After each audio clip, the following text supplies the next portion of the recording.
O Senhor esteja convosco, Ele está no meio de nós. Proclamação do Evangelho de Jesus Cristo, segundo João. Glória a vós, Senhor.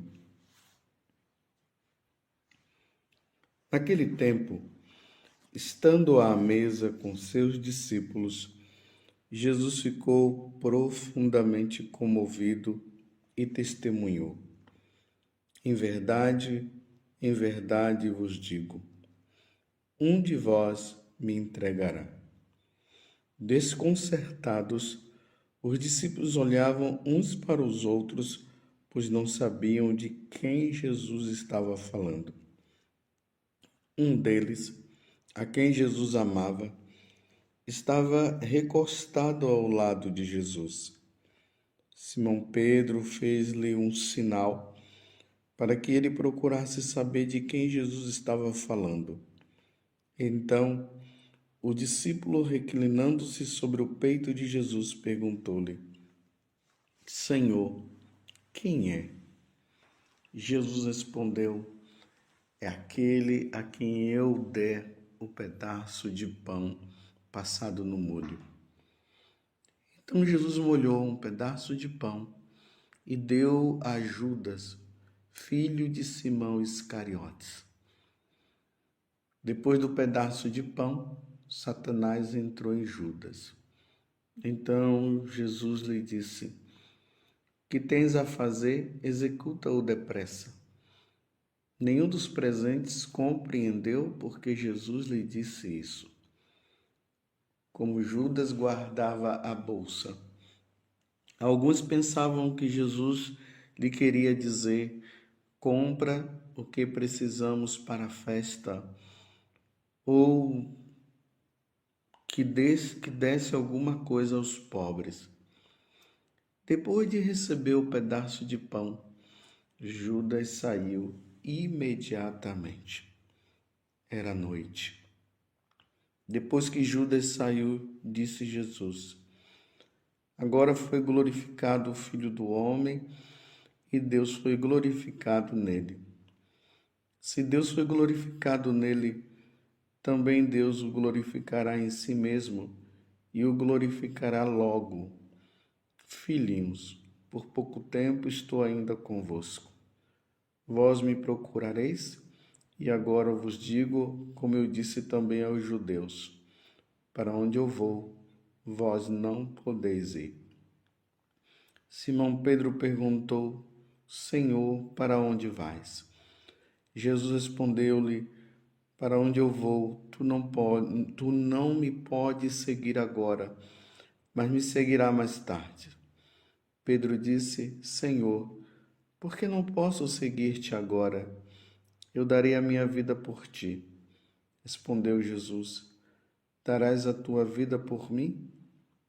Em verdade te digo, o galo não cantará antes que me tenhas negado 3 vezes. Palavra da salvação. Glória a vós, Senhor.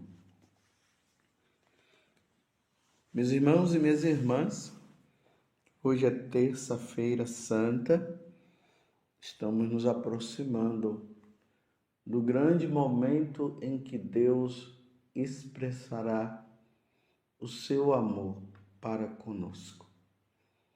Deus amou tanto o mundo, ou seja, Deus amou tanto a nós pecadores, nós que o ofendemos, nós que vivemos a consequência do pecado original, que deu o seu Filho único, para que todo o que nele crê não pereça, mas tenha a vida eterna.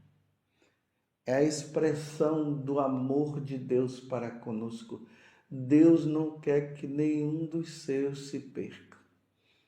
Deus não quer o sofrimento eterno para mim e nem o sofrimento eterno para você. Deus não quer a condenação eterna para mim e muito menos para você. Deus quer que nós nos salvemos. Deus quer que um dia estejamos com Ele no céu. Mas a única forma de reconciliação é através da morte do seu próprio Filho, nosso Senhor Jesus Cristo. E isso vai acontecer na próxima sexta-feira. Mas antes que esses fatos aconteçam, na quinta-feira santa, Jesus institui o sacramento do sacerdócio e o da Eucaristia. E este sacramento da Eucaristia e do sacerdócio, ele acontece num clima de muita tensão, de muita tristeza por parte de Jesus, de muito sofrimento por parte de nosso Senhor Jesus Cristo.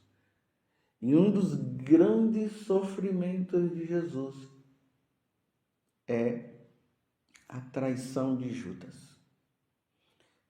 A negação de Pedro, que depois Pedro, com toda a boa intenção de não querer que nada acontecesse de mal com Jesus, ele, como nós vimos aqui, Pedro dizendo que para onde Jesus fosse, ele iria também, e se fosse preciso até morrer, ele morreria também por Jesus. E isso vai acontecer, sim, depois da ressurreição de Jesus. Realmente Pedro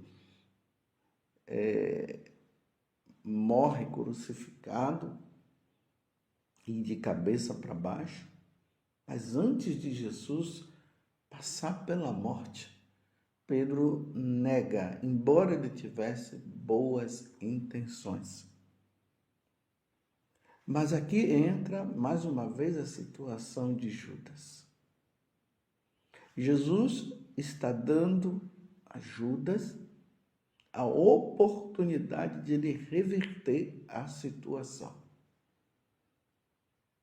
Nós vimos agora na celebração do Domingo de Ramos, quando teve a leitura da Paixão do Senhor, lá dizia que Judas tinha ido lá e conversou com o sumo sacerdote, com o sinédrio, combinou como deveria fazer para entregar Jesus por 30 moedas de prata.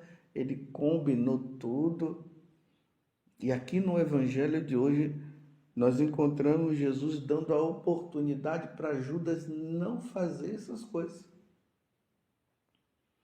Então Jesus, ele expressa, ele deixa no meio dos apóstolos, sem permitir que nenhum deles soubessem a quem, no caso, nosso Senhor estava se referindo. Ele disse: um de vós, em verdade vos digo, um de vós me entregará. Então, na hora que Jesus falou isso, era a oportunidade de Judas perceber que Jesus estava sabendo das intenções do coração dele.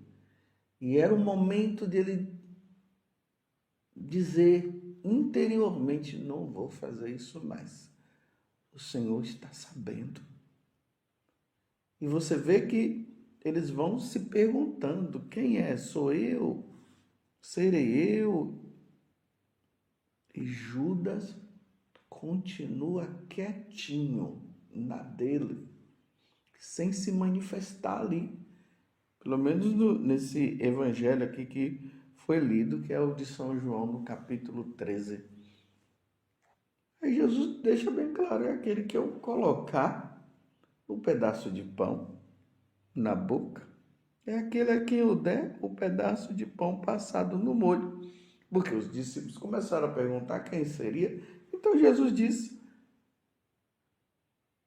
mais uma oportunidade, meus irmãos, de Judas dizer, nossa, ele está sabendo mesmo, sou eu. Então ele continua com a intenção no coração.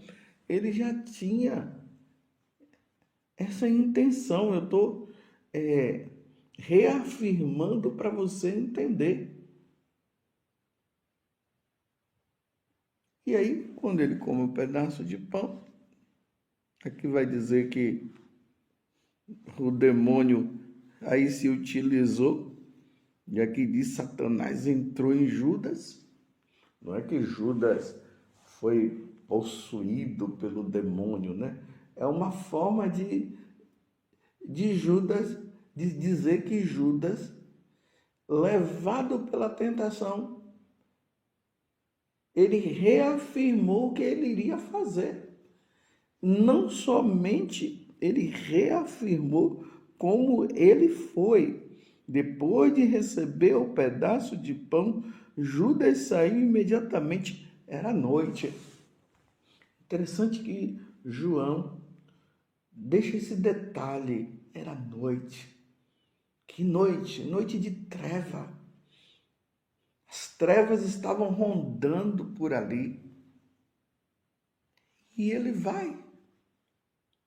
Combina tudo, faz tudo. Com a intenção de trair Jesus. Aí vocês veem, né, que depois que termina aqui a última ceia, Jesus disse, vamos embora, porque aquele que há de me trair, ele já foi fazer o que tinha que fazer. E aí Jesus vai lá para o Monte das Oliveiras, no Getsêmani, aí começa a rezar, suar sangue. Aí ele pede para os apóstolos vigiar com ele, Pedro, Tiago e João. E aí volta, eles estão dormindo. Aí Jesus fala, mas vocês não conseguem pelo menos rezar 1 hora comigo? E Jesus volta e a angústia toda vai dominando ele, começa a suar sangue. Depois ele começa a dizer, Pai, afasta de mim este cálice, mas porém que seja feita a tua vontade. E ali depois vem o anjo e consola Jesus. E aí Jesus volta para os discípulos e diz, levantemos, porque aquele que me trairá já está chegando. E aí ele tinha combinado dar um beijo em Jesus, e quando Jesus dá o beijo, os homens pegam Jesus, os soldados, e levam Jesus para o julgamento injusto. Mas o que eu queria frisar para vocês, e é o que eu sempre trago como meditação quando eu leio esse evangelho, a oportunidade. Deus deu a oportunidade a Judas para ele não fazer o que já estava no coração dele. Isso se chama, meus irmãos, a consciência. Deus, ele fala sempre ao nosso coração. É na consciência que Deus vai dizer o que nós devemos fazer para evitar o mal. E o que nós devemos fazer para fazer o bem. Evitar o mal e fazer o bem. A nossa consciência, é ali que Deus fala. O catecismo vai dizer que a consciência é como um sacrário. No sacrário nós colocamos Jesus lá. Jesus está presente ali na Eucaristia, ele fica ali no sacrário. A nossa consciência é como esse sacrário, aonde Deus está falando para nós. Não faça isso. Faça isso. Mas só que a decisão será sempre nossa. Então, meus irmãos, não adianta dizer para nós, batizados e tudo mais, que eu caí naquele pecado e eu não sabia. Meus irmãos, os mandamentos da lei de Deus estão inscritos no nosso coração. Vejam que eu falei inscritos, não é escrito. Escrito no lado de fora. É como nós escrevemos no papel. Inscrito é por dentro, dentro do nosso coração. A lei de Deus está inscrita no nosso coração. Nós sabemos muito bem o que é o bem e o que é o mal. Nós adultos. A criança ainda não tem muita base do que é, embora ela ainda fica ali, né, evitando determinadas coisas. Mas ela ainda não chegou à idade da razão. Nós já chegamos à idade da razão. Uma vez eu estava conversando com uma pessoa que ela dizia bem assim: Padre, como é que nós sabemos e acabamos fazendo? Nós sabemos o que é o errado e acabamos por fazer. Eu disse: pois é. É a decisão que cada um deve tomar. Eva não coma e Adão não comam. Eva e Adão não comam do fruto do conhecimento do bem e do mal, senão vocês vão morrer. Olha aqui, Deus falou. Na hora que a serpente veio, Eva já sabia. Mas ela se deixou dominar e acabou fazendo. Meus irmãos, nós precisamos ter momentos para nós pararmos, para nós rezarmos, nos recolhermos, porque é ali no recolhimento do nosso coração que nós tomamos consciência das coisas. A vida de oração sempre nos levará a tomar as decisões de acordo com o nosso Senhor. Você está me entendendo? Estou dando essa paradinha para você pensar. Não vamos, meus irmãos, fazer como Judas. Quando Deus falar ali ao seu coração, que da consciência, isso está errado, não faça. Não faça. Não vamos tomar decisões erradas, não vamos cair no pecado. Meus irmãos, é preciso entender isso. Quando nós vamos pecar, Deus já diz no nosso coração. Então, uma vez que Deus já disse, é preciso não fazer. Não é possível que uma mulher não saiba que aquelas intenções que ela está com aquele homem é de traição para com o esposo. Não é possível que aquele homem, com aquelas conversinhas fiadas com aquela mulher, ele não entenda que já é uma intenção que está havendo no coração dele de trair a esposa. E quando a pessoa vai entrar nos seus grandes vícios da maconha e de outros, né, entorpecentes e tudo mais, o crack, quando vai roubar, quando vai se fazer um mal para o outro, Deus já fala no coração, não vá, não faça. É o que ele falou com Judas. Um de vós há de me trair, pronto. Depois Jesus diz, vai e faz, dando mais uma oportunidade para ele entender que ele não podia fazer e ele foi. Meus irmãos, não caiamos em pecado, porque nós não sabemos o que poderá acontecer logo após a consumação desse pecado. Pode vir a morte em seguida e depois vai dizer que a pessoa se salvou. Evitemos o pecado, fujamos do pecado, meus irmãos. Provavelmente hoje Deus já esteja dizendo para você, mostrando para você que você não deve fazer isso e você está com o intento de fazer. Não faça. Peçamos a Nossa Senhora a graça de ela interceder por nós para que nós não caiamos em pecado mortal. Porque poderá ser um momento decisivo, tanto para você como para mim. Ó Virgem Santíssima, não permitais que eu viva e nem morra em pecado mortal.